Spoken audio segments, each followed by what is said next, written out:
Hi, this is Amy with the Hag Reads. I am back with another short library haul. I went over the weekend and picked up a couple of books on Sunday. And so I just want to cover those real quick, and a couple of movies because two of them will be for my Spooktober. So I'll just dive into that real quick. The first book I got was Last Days by Adam Neville. And I feel like I've read something else of his. Let's see here. Why did I pick this one up? A guerrilla documentary. Well, I can't speak. A guerrilla documentary maker, Holy cow. When guerrilla documentary maker Kyle Freeman is asked to shoot a film on the notorious cult known as the Temple of the Last Days, it appears his prayers have been answered. The cult became a worldwide phenomenon in 1975 when there was a massacre, including the death of its infamous leader. And then I can't read it because right in the middle of that is the Scottsdale Public Library barcode. Something something explore paranormal myths surrounding an organization, something something paranoia, murderous rage, occult rituals, the shooting, something something, last temple in London, an abandoned farm in France, a derelict copper mine in the Arizona desert. Why do all the cults come here? Manson came here. Why? Where the Temple of the Last Days met its bloody end. Oh, great. I love it when my state is the place where something ends. But when he interviews those involved in the case, those who haven't broken silence in decades, a series of uncanny events plague the shoots, troubling out-of-body experiences, nocturnal visitations, the sudden demise of their interviewees, and the discovery of ghastly artifacts make Kyle question what exactly it is the cult has awoken, as well as its interest in him. Dun, dun, dun. And it looks like he wrote Banquet for the Damned, Apartment 16, and The Ritual. Oh, I haven't read The Ritual, but it's on my list, so maybe that's why his name seems familiar. But I do feel like maybe I've read something of his. Does he have more than that? Maybe not. Anyway, I'm going to read this one. I'm hoping to read it as part of my Spooktober.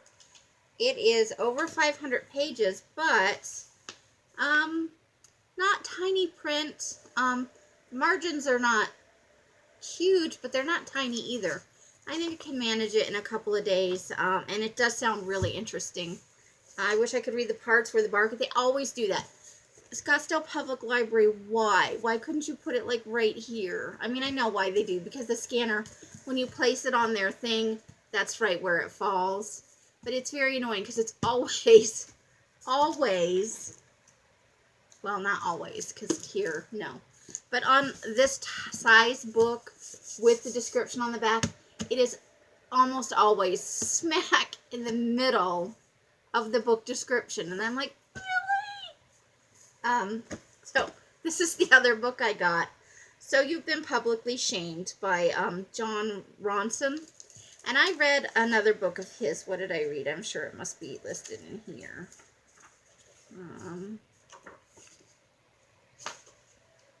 Come on. Why won't the pages separate? Because I want them to. Nope. Here we go. Oh, here we go. The Psychopath Test, a journey through the madness industry, which was extremely interesting, and that I do highly recommend. I think I'd like to read more by him, but I saw this actually mentioned on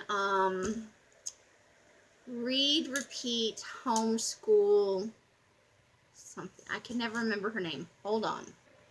Okay, so it's Read, Create, Repeat, Homeschool, and I really enjoy her videos a lot. If you haven't checked her out, it's well worth it. Her reading interests are eclectic and interesting, but she recommended this with another book, and I would have to go back and watch the video, But this has actually been on my list for a little while.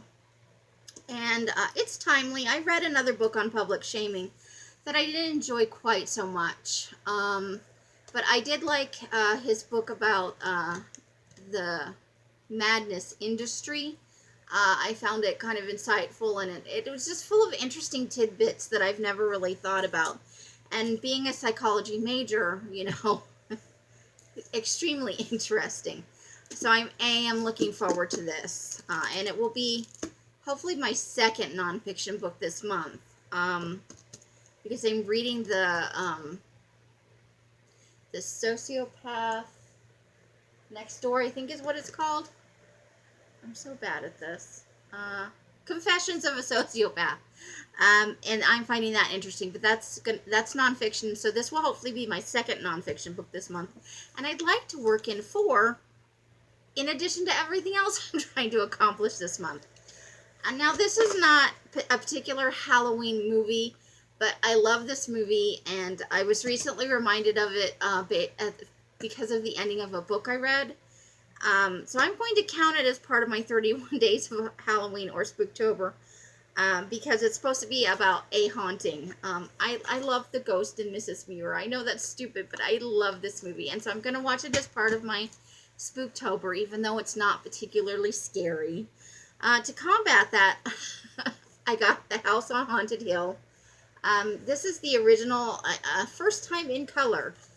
They did not have the black and white available at my library, so I'm going to watch the one in color. And they didn't have the remake, which I also like a lot, nor does Netflix, and it's not available on Amazon as anything other than a rental, and we've discussed why I won't do that. And then the other movie I picked up is, ta-da-da, the original Psycho.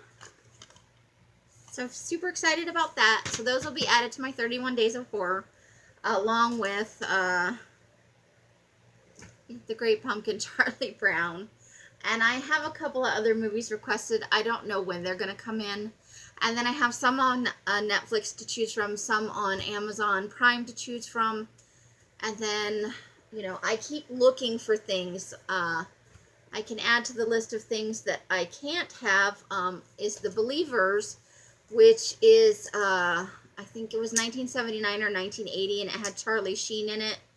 And it was about cultists who were sacrificing their children for success. And it would, if you watched it now, you would think it was totally cheesy, but at the time, it kind of creeped me out a lot. So I was kind of hoping to pick it up, but it also not available from my library, not available on Netflix, and only available for purchase through Amazon, and it's not cheap either, so I won't be seeing that. No, actually, it was available for rent, standard definition, $2.99, and I think, was that I looked at a couple today, that one may actually be only $6.99 to purchase digitally in standard definition, and I thought about it, I might be able to pull that off by the end of the month. We'll have to see how the budget goes. But that's what I've got for today. Look, under 10 minutes. Woohoo! Short little library haul. Looking forward to the last days. And I did want to try and also pick up The Ritual by Adam Neville for this month, but I don't know if I'm going to be able to get it from the library. It does have a wait list on it. So I will see you tomorrow with more videos.